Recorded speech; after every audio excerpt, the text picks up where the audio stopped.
선비님들, 오늘도 야단 부인에 오신 것을 환영합니다. 조선시대 사람들의 애달픈 사랑과 운명이 담긴 이야기를 들려드릴까 합니다. 그럼 오늘의 야담 이야기 시작합니다. 옛날 조선 중기 한 산골 마을에 도연이라는 몰락한 양반가의 자손이 있었습니다. 도연은 병든 어머니를 모시며 가난하게 살았지요. 어머니의 약값을 구해야 하는데 마을 사람들에게 매번 돈을 빌릴 수도 없고 약값은 점점 많이 드는데 생활비도 구하기가 어려워 도연은 몹시 괴로웠습니다. 그때 마을에서는 흉가에 숨겨진 보물에 대한 소문이 퍼졌습니다. 그 집은 과거 부유한 상인이 살았던 저택이었으나 도적의 습격으로 가족이 몰살당했다는 곳이었습니다. 억울하게 죽은 딸의 원혼이 폐가를 떠돈다는 소문 때문에 아무도 감히 들어가지 못했습니다. 내기를 좋아하는 마을의 박대감은 술 기운에 취해 이렇게 말했습니다. 폐가에서 보물을 꺼내오는 자에게 금화 50냥을 주겠다. 50냥. 도연은 그 말에 흔들렸습니다. 이 돈이면 어머니를 살릴 수 있을 텐데 밤새 고민하던 도연은 위험하더라도 가기로 결정했습니다. 횃불을 들고 도착한 폐가는 잡초와 덩굴로 뒤덮여 황폐해 보였고 내부는 썩은 나무 냄새와 먼지로 가득했습니다. 그는 방을 하나씩 뒤지며 보물을 찾기 시작했습니다. 그러던 중 차가운 바람과 함께 희미한 여인의 모습이 나타났습니다.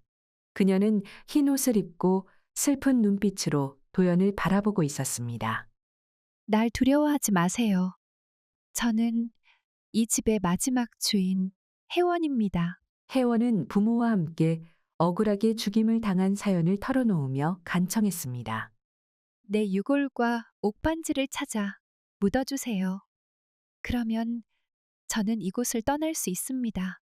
도연은 그녀의 슬픈 눈빛에 마음이 흔들려 고개를 끄덕였습니다. 도연은 폐가에서 혜원의 유골과 옥 반지를 찾아 묻어주었습니다. 혜원은 미소를 지으며 사라지기 전 도연에게 말했습니다. 고맙습니다. 약속대로 당신에게 특별한 능력을 드리겠습니다. 도연은 놀란 표정으로 물었습니다. 무슨 능력입니까? 당신은 이제 세상에 숨겨진 재물을 찾아낼 수 있는 힘을 얻었습니다. 마을 외곽의 우물가에 가보세요. 그곳에 오래된 비밀이 있습니다. 도연은 혜원의 말을 확인하기 위해 우물가로 향했습니다. 이곳은 오래전부터 전란을 대비해 재물이 숨겨져 있다는 소문이 돌았으나 아무도 찾지 못한 곳이었습니다. 우물가에 도착하자 도연은 마치 땅속에서 무언가가 자신을 부르고 있는 것 같은 느낌이 들었습니다. 도연은 우물 속으로 내려가 흙과 돌 아래를 파헤쳤고 낡은 상자를 발견했습니다. 상자를 열자 금화와 은하가 가득 들어 있었습니다. 그리고 홍길리 마을 구율금, 전란이나 기근시 사용이라 적힌 낡은 문서도 들어 있었습니다. 도연은 상자를 들고 마을로 돌아왔습니다. 그는 금화와 문서를 마을 사람들에게 보여주며 말했습니다. 이 상자 속 금화는 과거 우리 마을 사람들이 어려운 시기를 대비해 모아둔 공동 재산입니다. 이 재산은 여러분 모두의 것입니다. 나이 많은 어른들이 문서를 확인한 뒤 고개를 끄덕였습니다. 맞네, 이 금화는 오래전 마을 사람들이 전란에 대비해 숨겨둔 것이지. 묻은 곳을 몰랐는데 자네 덕분에 다시 찾을 줄이야. 마을 사람들은 모두 기뻐하며 도연에게 감사를 전했습니다. 며칠 뒤 어머니의 약을 사기 위해 약방에 들른 도연은 한쪽에서 다급한 목소리를 들었습니다. 약값을 조금만 깎아주시면 안 될까요? 제발 부탁드립니다. 도연이 고개를 돌리자 한 젊은 여인이 약재상 앞에 서서 간절히 호소하고 있었습니다. 그녀는 정화였습니다. 아버지의 병이 깊어져서 약을 구하지 못하면 위험합니다. 제발 도와주세요. 그러나 약재상은 냉정한 목소리로 대답했습니다. 지난번에도 그리 간청해서 깎아주지 않았소. 사정은 딱 하나, 더 이상은 나도 어렵소. 죄 비싼 약초들만 가져가질 않소. 정화는 눈물을 머금고 다시 간청했지만 약재상은 고개를 저으며 거절했습니다. 도연은 그 모습을 보며 어머니를 간호하던 때가 떠올랐습니다. 약값을 구하지 못해 애가 탔던 자신의 모습이 그녀와 겹쳐 보였습니다. 도연은 망설임 없이 다가가 말했습니다. 이 여인의 약값은 제가 대신 내겠습니다. 정화는 깜짝 놀라 고개를 들고 도연을 바라봤습니다. 그러실 필요 없습니다. 저는 낯선 분께 이런 도움을 받을 수 없습니다. 그러나 도연은 부드럽게 웃으며 말했습니다. 저도 어머니를 간호하던 시절이 있었습니다. 그때 약값이 없어 고생했던 기억이 생생합니다. 그러니 괴념치 마시고 약을 사서 아버님께 드리십시오. 정화는 잠시 머뭇거리다 고개를 숙이며 눈물을 흘렸습니다. 정말 감사합니다. 이 은혜를 어떻게 갚아야 할지 모르겠습니다. 도연은 약재상에게 대신 값을 치르고 약재를 정화에게 건네주며 말했습니다. 어르신께 차도가 있으시길 바랍니다. 정화는 약재를 품에 안고 천천히 물러났습니다. 도연은 그녀의 뒷모습을 보며 잠시 생각에 잠겼습니다. 아버지를 위해 헌신적으로 노력하는 그녀의 모습이 마음에 깊은 인상을 남겼습니다. 아버지를 향한 정화의 효심 어린 마음을 보고 도연은 정화에게 마음이 끌렸습니다. 정화 또한 어머니를 헌신적으로 보살피며 다정한 도연을 의지했습니다. 이후로 도연은 종종 정화의 집에 들러 그녀의 아버지를 돌보고 집안일을 도왔습니다. 부모님 병간호를 하는 동병상련의 마음으로 도연과 정화는 서로를 이해하고 마음을 열었습니다. 도현님, 제가 당신을 만난 건 하늘이 주신 인연이겠지요? 정화 그대가 함께 있다면 어떤 어려움도 견딜 수 있을 것 같소. 그날 밤 달빛이 방 안을 부드럽게 감쌌습니다. 서로의 마음을 확인한 두 사람은 조용히 손을 맞잡았고 정화는 도연의 품에 기댔습니다. 촛불이 은은하게 흔들리며 두 사람의 그림자가 하나로 포개졌습니다. 방 안의 고요 속에서 두 사람의 숨결은 조금씩 짙어지고 서로를 물들였습니다. 하지만 이들의 행복은 오래가지 못했습니다. 도연의 능력을 알게 된 현감이 그를 노리고 있었기 때문입니다. 도연이 숨겨진 그 말을 찾아 마을 사람에게 나눠줬다는 소문은 곧 탐욕스럽기로 소문난 현감의 귀에 들어갔습니다. 재물을 탐지하는 능력이라니. 그 능력이 내 것이 된다면 나는 더 많은 재물을 모을 수 있음이야. 현감은 도연을 관하로 불러들였습니다. 내가 원하는 재물을 찾아 바치면 너와 내 가족의 생계를 보장하마. 그럴 수는 없습니다. 현감, 제 능력은 개인을 위해 사사로이 써서는 아니 됩니다. 내 이놈! 내가 누군지 아느냐? 거절한다면 내 놈의 여인! 정화라 했더냐? 그것을 내 첩으로 드리고 그 아비의 약을 끊을 것이다. 내 어미도 무사치 못하겠지. 도연은 깜짝 놀라 외쳤습니다. 사람이 어찌 그럴 수 있습니까? 그들은 아무런 상관이 없지 않습니까? 그것이 싫다면 내 말을 따르면 될 일. 결정은 내 몫이다. 도연은 정화와 마을 사람들에게 현감의 말을 전했습니다. 정화는 창백한 얼굴을 하고서도 자기는 괜찮으니 현감의 말을 들어서는 안 된다고 하였습니다. 마을 사람들은 현감의 욕심을 욕하면서 두 사람을 안타까워했습니다. 정화를 지키기 위해서라도 그의 뜻대로는 할 수 없습니다. 다른 방법을 찾아야 합니다. 저리 탐욕스러운 자니 분명 부정과 비리로 은닉한 재물이 있을 것입니다. 그것을 밝혀내겠습니다. 자네가 그의 비리를 찾아낸다면 우리도 힘을 모아 맞서주리다. 도연은 현감을 무너뜨릴 계획을 세우기 시작했습니다. 현감이 관아 근처에 은닉한 재물을 두었을 가능성은 낮습니다. 사람들이 접근하지 못할 외곽 어딘가에 숨겼을 겁니다. 어릴 적 들은 이야기인데 관아 외곽에 있는 오래된 사당이 현감의 조상 때부터 사용되었다 하더이다. 지금은 아무도 찾지 않는 곳이지요. 도연은 사당으로 가 기둥과 바닥을 조사했습니다. 여기 무언가 묘한 기운이 느껴집니다. 이 바닥 아래에 무언가 있습니다. 도연과 마을 사람들은 바닥을 파헤쳤고 땅속에서 오래된 상자를 발견했습니다. 상자 안에는 현감이 숨겨둔 금화와 마을 사람들에게 착취한 금화의 내역이 적힌 장부가 들어 있었습니다. 헌데 일개 마을의 평민들이 모은 증거를 가지고 고발한다고 중앙에서 관심을 가져주겠습니까? 도연이 고개를 끄덕이며 말했습니다. 관찰사 나으리께 진정을 올리지요. 제 아버지가 그분과 오래된 인연이 있으니 제 이름을 보시면 한 번은 읽어주실 것입니다. 도연의 아버지의 인품을 흠모했던 관찰사는 진정서를 허투루 넘기지 않고 조사를 명했습니다. 감찰관이 마을 관아에서 현감을 추궁하며 금화와 장부를 보여주었습니다. 모두 모함이라며 부정하던 현감은 분명한 증거에 더 변명하지 못하고 고개를 숙였습니다. 현감은 관직을 박탈당했고 그가 수탈한 금화는 마을 사람들에게 되돌아갔습니다. 마을 사람들은 도연에게 고마워하며 고개를 숙였습니다. 정화에게 돌아간 도연은 그녀의 손을 잡고 약속했습니다. 이제 그대와 아버님도 내 가족이요. 어떤 어려움이 와도 함께할 것이요. 나와 혼인해 주겠소. 평생 곁에 있을 것입니다. 두 사람은 사람들의 축복 속에서 사랑의 결실을 맺고 새로운 삶을 시작했습니다. 도연은 자신의 능력을 더욱 바르게 써야겠다고 다짐하며 가난하고 약한 이들을 돕고 보살피며 정화와 행복하게 살았습니다. 옛날 조선시대 한적한 시골 마을에 서연이라는 젊은 과부가 살고 있었습니다. 그녀는 아름다운 외모와 단아한 자태로 마을 사람들의 칭송을 받았으나 남편을 잃은 슬픔 속에서 홀로 지내고 있었습니다. 그녀의 남편 도영은 그 지역의 청렴한 관리로 마을 사람들에게 존경받는 인물이었으나 2달 전 뒷산에서 사고로 목숨을 잃고 말았습니다.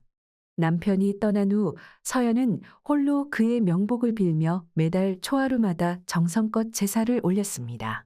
그녀의 삶은 고요했고 정절을 지키는 과부로서 외로움을 묵묵히 견뎠습니다. 마을 사람들은 그녀의 고든 성품과 지고한 정절을 칭찬하며 마을의 자랑으로 여겼습니다. 그러나 서연의 밤은 고요하지 않았습니다.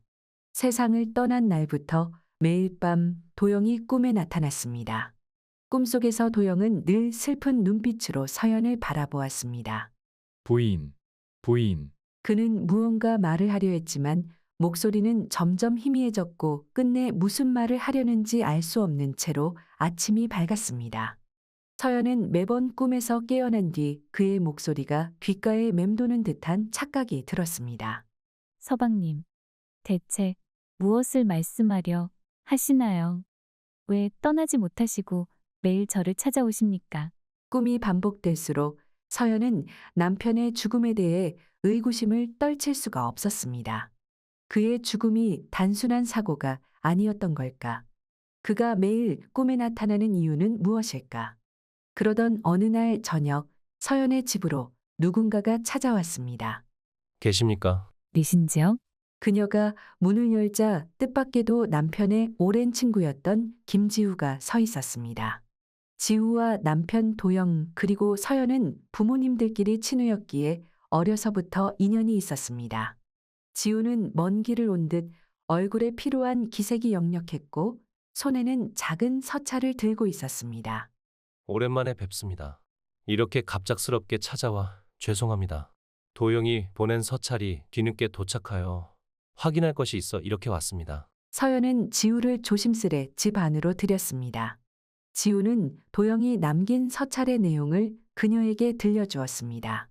그 서찰에는 박정철이라는 지우의 상급 관리의 탐욕과 음모, 우연히 발견된 뒷산 금광의 존재가 적혀 있었습니다.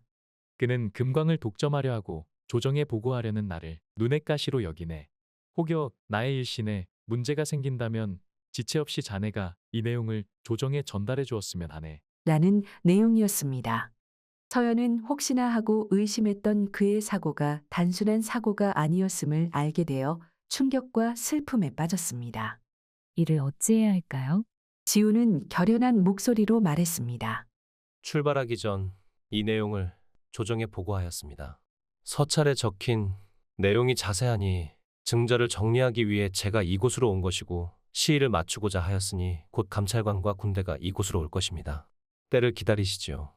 한편 박정철은 탐욕스럽고 치밀한 자였습니다. 이미 도영을 사고로 위장해 죽여버렸지만 도영의 집에 남아있을지 모를 금광에 대한 증거를 없애기 위해 살수들을 시켜 집을 습격하고 불을 지를 음모를 꾸미고 있었습니다. 그 집에 살아있는 모든 것을 죽이고 그 어떤 증자도 남기지 말아라. 박정철이 보는 살수가 도영의 집으로 향하던 그날 밤, 서연은 꿈속에서 남편 도영을 다시 보았습니다. 늘 꿈에 나왔어도 아무런 말을 하지 못했던 다른 날과는 다르게 이번엔 도영이 다급한 목소리로 서연에게 외쳤습니다. 부인 당장 지우와 함께 이 집에서 벗어나야 하오. 뒷산의 세화정으로 가시오. 서연은 꿈에서 깨어난 뒤 남편의 말을 떠올리며 급히 지우에게 이 사실을 전했습니다. 두 사람은 서둘러 집을 나와 도영이 알려준 뒷산의 정자로 향했습니다. 서연과 지우가 뒷산 정자를 향해 떠난 뒤 얼마 지나지 않아 박정철이 보낸 살수가 서연의 집에 들이닥쳤습니다. 그들은 방 여기저기를 뒤지고 집 주변을 살피더니 서연의 집에 불을 지르기 시작했습니다. 이 집의 모든 것을 태우고 없애라. 아무것도 남겨서는 안 된다. 과부는 어디 갔나? 이미 눈치채고 피한 것인가? 우린 시킨 일을 하고 돈만 받으면 그뿐. 어딘가 숨었어도 이 불에 다 타버릴 터. 시신으로 나올 것이니 신경 쓰지 말아라. 살수들은 서로 마주 보았습니다. 불길이 치솟으며 집 전체가 순식간에 화염에 휩싸였고 살수들은 그 광경을 뒤로한 채 흔적도 없이 사라졌습니다. 한편 서연과 지우는 뒷산 세화정으로 향했습니다. 두 사람이 정자에 도착하자 그곳에는 전열을 정비하고 있는 군대와 조정의 감찰관이 있었습니다. 이런 우연이 있나? 어찌 알고 이곳에 나온 것이오? 마침 박정철 글을 치러 가는 중인데. 그자가 증자를 없애기 위해 살수를 보냈습니다. 빠르게 잡아야 할 것입니다. 감찰관과 군대는 즉시 박정철의 저택으로 달려갔습니다. 살수를 보내놓고 그제야 마음을 놓으며 막 누우려던 박정철은 소란스런 소리를 들었습니다. 한밤중에 들이닥친 군대와 감찰관을 보고 당황한 박정철의 안색이 새파랗게 변했습니다. 내 이놈들 이게 무슨 일이냐? 내가 누구인 줄 알고 이러는 게야. 죄인 박정철은 오라를 받으라. 무언가 잘못 알고 이러는 것이다. 내가 무슨 죄를 지었단 말이더냐? 우연히 발견된 금광을 조정에 보고하지 않고 개인이 사사로이 착복하려 하였음이 일이 명백한데 다른 할 말이 있소이까? 명백한 증자에 박정철은 분한 듯 입술을 깨물며 무릎을 꿇었습니다. 박정철은 감옥에 갇혀 조정의 처분을 기다리는 신세가 되었습니다. 한편 집이 불타버려 갈 곳을 잃은 서연을 보고 지우는 안타까운 마음이 들었습니다. 시간이 늦었으나 잘 곳이 없었기에 서연과 지우는 객잔으로 향했습니다. 귀한 여인이 하룻밤 지내기에 적절치 아니하나 상황이 여의치가 않습니다. 지우의 말에 서연은 손사래를 치며 말했습니다. 아닙니다. 무슨 그런 말씀을 하십니까? 서방님의 원한을 풀어주신 은혜가 이리도 크고 깊사온데 제가 갚을 도리가 없어 송구합니다. 깊이 고개를 숙이는 서연을 보며 지우의 눈빛이 어두워졌습니다. 어릴 적 치기 어린 풋정이라 생각하고 묻어둔 마음이 달빛이 처연하게 내리는 서연의 작은 어깨를 보니 고스란히 되살아났습니다. 동그란 이마, 오똑한 콧날 아래 앵두같이 붉은 입술, 작은 머리가 소담하고 여린 어깨를 보니 그만 지우는 서연을 안아주고 싶었습니다. 허면 이야기 하나만 들어주실 수 있겠습니까? 이 밤이 지나고 나면 잊혀져 버릴 별거 아닌 이야기온데. 지우는 오랜 기간 품어온 연모의 마음을 조심스레 이야기했습니다. 올해 마음에 품어온 첫 정이옵니다. 바라보기에도 아까워 아끼다가 다른 이에게 날아간 나비 같은 이. 그저 행복하기만을 바래왔는데 일이 눈앞에 있으니 달려가는 마음을 끊어낼 수가 없습니다. 지우의 이야기를 듣고 서연은 그가 이야기하는 사람이 저라는 것을 알았습니다. 당황스러웠던 마음도 잠시 저를 바라보는 지우의 눈빛이 마치 우는 것처럼 애절하고 오랜 기간 누구에게도 말하지 못한 채 홀로 품어온 그 연모가 안타까워 마음이 아렸습니다. 차마 흘러내리지 못하는 눈물 한 방울이 안타까워 자기도 모르게 지우에게 한 발 다가선 서연은 그의 눈에 입을 맞추었습니다. 지우의 눈이 크게 떠지고 서서히 정염의 색으로 물들어가는 것을 보면서 서연은 가만히 눈을 감았습니다. 지우의 떨리는 손이 서연의 옷고름을 풀었고 달빛 아래 하얗게 빛나는 몸을 보면서 지우는 전율을 느꼈습니다. 두 사람의 그림자가 하나로 합쳐지고 그 밤 내내 천천히 조심스레 서로의 안으로 깊이 파고들었습니다. 다음 날 조정에서 파견된 군대와 감찰관은 박정철을 도성으로 압송하기로 결정하고 함께 마을을 떠났습니다. 서연은 날이 밝은 뒤 뒷산의 세화정으로 향했습니다. 그녀의 마음은 혼란했고 도영에 대한 깊은 죄책감이 올라왔습니다. 시간을 돌려 다시 그 밤으로 간다면 그래도 같은 선택을 했을 것이기에 도영에 대한 미안함, 홀로 자신을 아껴온 지우에 대한 고마움, 그 모든 감정이 뒤섞여 서연의 마음은 갈피를 잃었습니다. 이때 뒤에서 인기척이 들렸습니다. 왜 홀로 이곳에 계셨습니까? 마음이 혼란하여. 지우는 서연을 한참 바라보다가 조심스레 손을 잡았습니다. 저와 함께 가시지요. 다른 이의 시선이 두려우시면 둘만 있을 수 있는 곳으로 가도 좋습니다. 도영에게 미안해하지 마십시오. 나의 마음이 그대를 꺾은 것입니다. 그 죄도 오롯이 내가 감당할 것이니 그대는 힘들어하지 마십시오. 아득한 하늘에 시선을 두던 서연이 천천히 고개를 돌렸습니다. 서방님을 저버리고 다른 이의 품에 안긴 그 죄는 저희 것입니다. 시간을 돌릴 수 있대도 또 그리할 것이라는 이 마음이 더 큰 죄입니다. 함께 할 수는 없습니다. 이미 지난 밤에 흘려보낸 인연입니다. 더 이상을 바라서는 아니 될 것입니다. 서연은 눈물을 흘리며 그의 손을 놓았습니다. 지우의 마음을 거절하고 며칠 뒤 서연은 마을을 떠나기로 결정했습니다. 그녀는 자신을 용서할 수 없었습니다. 도영에 대한 속죄의 마음으로 산속 깊은 곳에 절로 향한 그녀는 비구니가 되어 조용히 살아가기로 했습니다. 도영의 명복을 빌고 스스로의 죄를 속죄하며 또 지우의 행복을 빌면서 서연은 그렇게 삶을 이어갔습니다. 옛날 조선의 어느 한적한 시골 마을에 곱디 고운 미모를 가진 과부가 살고 있었습니다. 그녀의 이름은 연서였지요. 몰락한 양반가의 며느리였던 그녀는 남편을 잃고 홀로 집안을 꾸리며 살아가고 있었습니다. 하지만 그 아름다움이 화근이 되었으니 동네의 탐욕스러운 유지들과 무례배들이 홀로 사는 그녀를 노리고 있었지요. 연설아 하였지.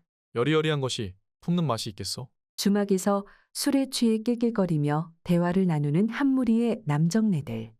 그들의 뒷자리에 앉아있던 떠돌이 사내 강유는 묵묵히 밥을 먹는 듯했으나 조용히 그들의 말에 귀를 기울이고 있었습니다. 그 계집이 홀로 지낸 지 얼마나 되었더라? 미색이 고우니 팔자가 그리 기구한 겐가. 돈 몇 푼이면 그 치마를 걷어 올릴 수 있으려나? 밤이 이리 긴데 얼마나 마음이 시렸을꼬. 이 장부의 약물 아래 뜨겁게 데워져 흐물거리며 녹아내릴 것을 생각하니 벌써 중심에 피가 쏠리는구만. 강윤의 젓가락이 천천히 멈추며 그의 눈빛이 차갑게 가라앉았습니다. 강윤, 전국 팔도를 정처 없이 떠도는 떠돌이. 장사를 하며 돈을 모았고 자유롭게 살며 세상을 경험하던 그였지만 사실 그는 1인지야 만인지상 영의정의 셋째 아들이었습니다.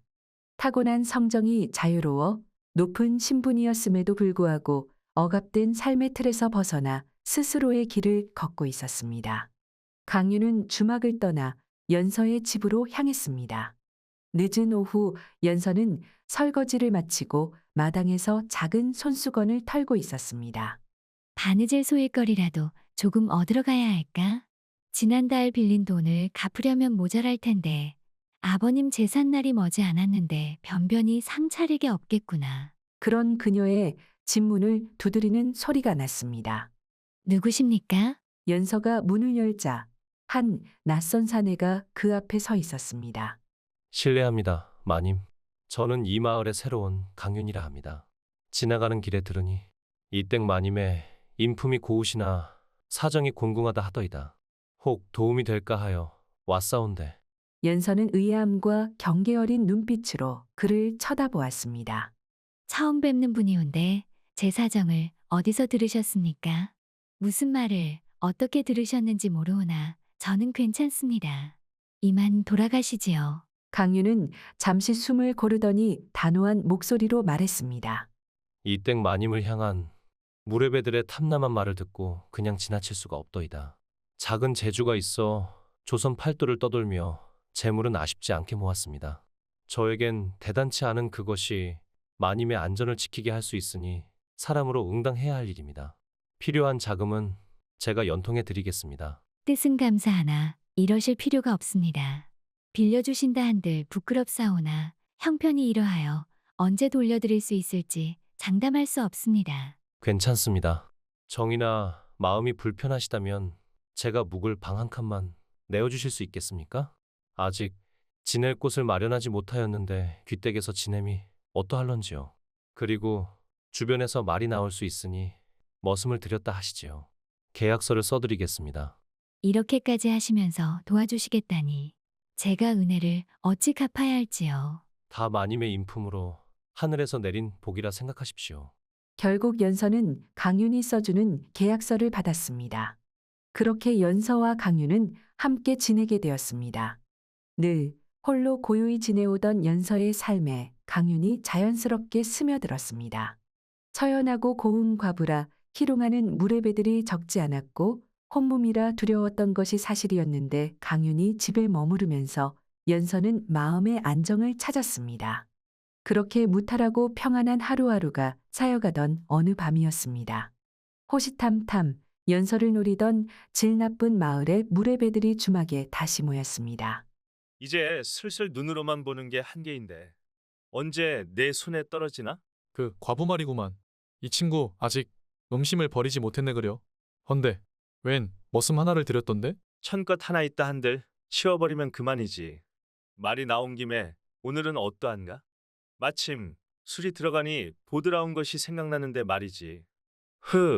처음 만난 날부터 그들을 몰래 지켜봐왔던 강윤이 뒤에서 눈을 빛내며 그 말을 듣고는 조용히 자리에서 일어나 사라졌습니다. 무례배들은 얼굴에 복면을 쓰고 연선의 집으로 향했습니다. 막 담을 넘으려는 그 순간 낮은 목소리가 들렸습니다. 멈춰라. 힐끗 쳐다본 곳에는 강윤이 서 있었습니다. 내 놈은? 아, 그 머슴인게로구나. 목숨이 아까우면 썩 꺼져라. 이 몸이 급하여 살려주는 것이니 천것이 운이 좋구나. 내 놈들은 뜻한 바를 이룰 수 없다. 여기서 한 놈도 보내지 않는다. 제 목숨 아까운 줄 모르는 놈이구나. 죽여주마. 무례배들은 홀로 나온 강윤을 비웃으며 함께 덤벼들었습니다. 강윤은 손에 든 장작으로 왼쪽에서 달려드는 놈의 머리를 후려치고 옆구리로 찔러 들어오는 다른 놈의 무기를 슬쩍 피했습니다.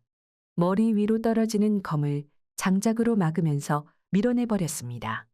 강윤의 출중한 무예에 당황한 무례배들 중 둘은 서로 마주보더니 도망가 버렸습니다. 하나 남은 놈이 눈을 빛내며 강윤에게 말했습니다. 천것의 재주가 가상하나 내가 누군지 알고 이리 방자하게 구는 게냐? 정말 죽고 싶은 게 아니라면 썩 꺼져라. 무례배가 막 품에서 호패를 꺼내려는 순간 강윤이 품 안에서 호패를 꺼내 들었습니다. 티 없이 고운 상아빛 호패를 본 무례배의 눈이 커졌습니다. 아니 그 호패는 1인지야 만인지상. 그분이 내 부친 되시지. 여인을 욕보이고자 한다면 내 놈은 멸문을 각오해야 할 것이다. 입술을 깨물며 낭패라는 표정으로 남은 무례배도 등을 돌리며 사라졌습니다. 그들이 사라진 곳을 한참 바라보다가 강윤은 천천히 집 안으로 들어갔습니다. 작은 소란에 잠을 깬 연서가 두려운 눈빛으로 마당에 서 있었습니다. 깨셨습니까? 더 주무시지 않고요. 밖이 소라나요.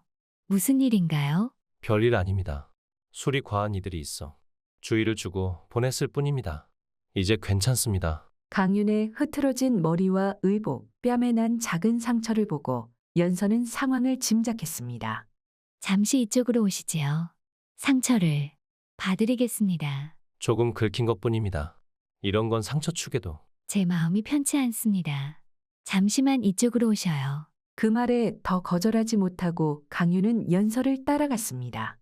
작은 등불이 밝힌 방 안. 강윤의 뺨과 목에 난 상처를 조심스레 연서가 치료했습니다. 가까운 거리에서 바라본 연서의 눈이 어찌나 크고 반짝이는지. 그 눈에 자리한 슬픔으로 더 처연하게 빛나는 얼굴에서 강윤은 눈을 뗄 수가 없었습니다.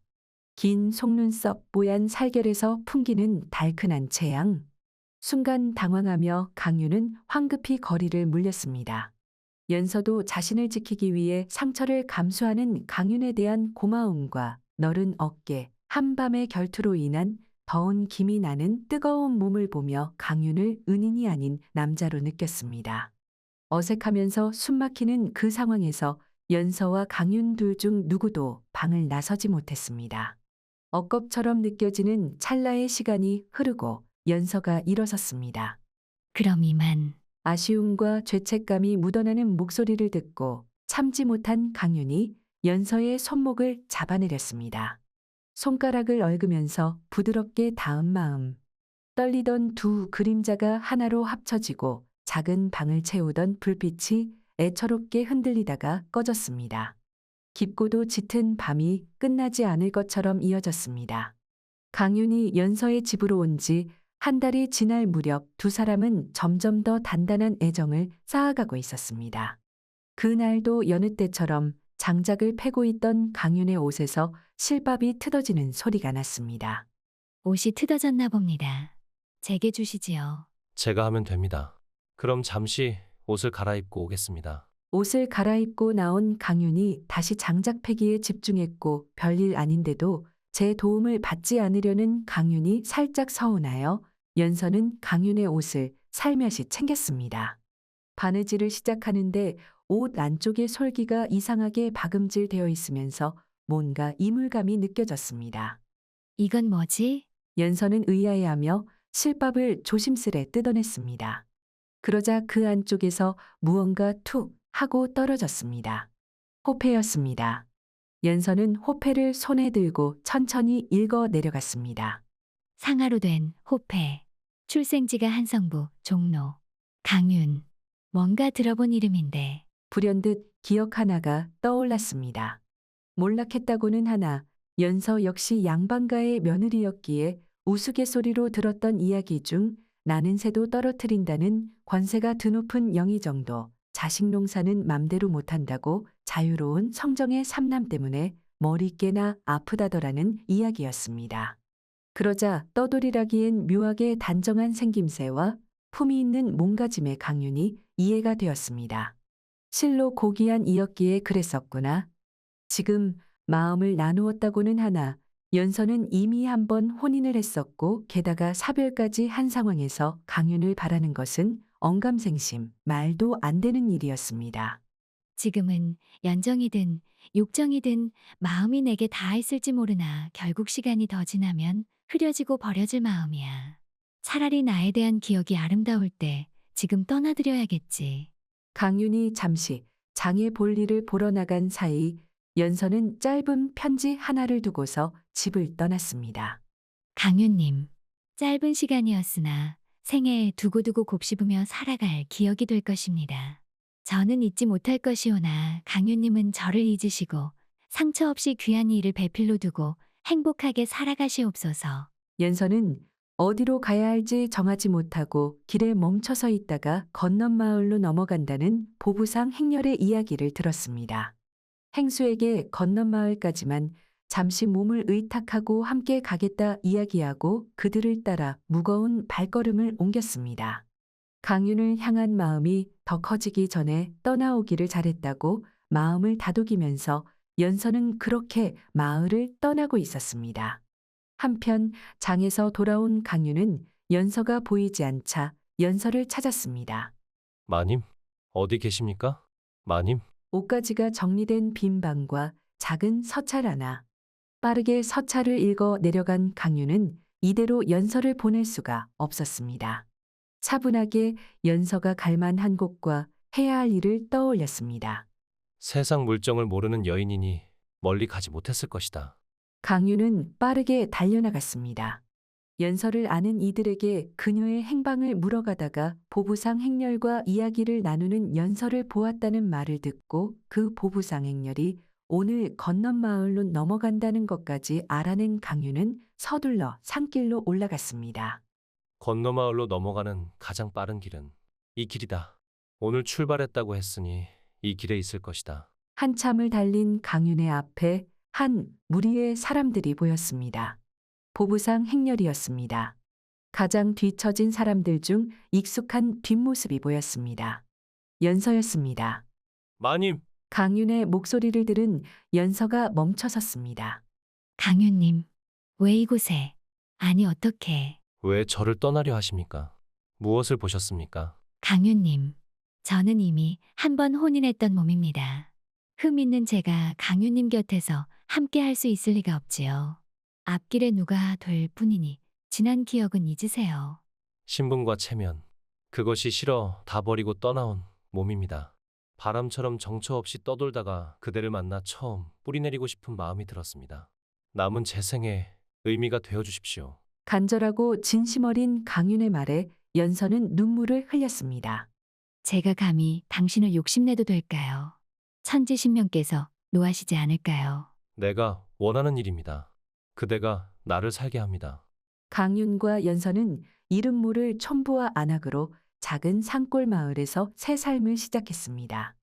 으리으리한 집도 고귀한 신분도 없는 소박한 삶이지만 서로를 눈에 담고 애틋하게 아끼며 행복하게 살았습니다. 선비님들, 오늘의 이야기는 여기까지입니다. 두 사람의 운명적인 만남과 사랑, 마음에 남으셨나요? 다음에도 더욱 흥미로운 야담으로 찾아뵙겠습니다. 오늘 이야기가 마음에 드셨다면 좋아요와 구독 부탁드리며 다음 이야기에서 뵙겠습니다. 감사합니다.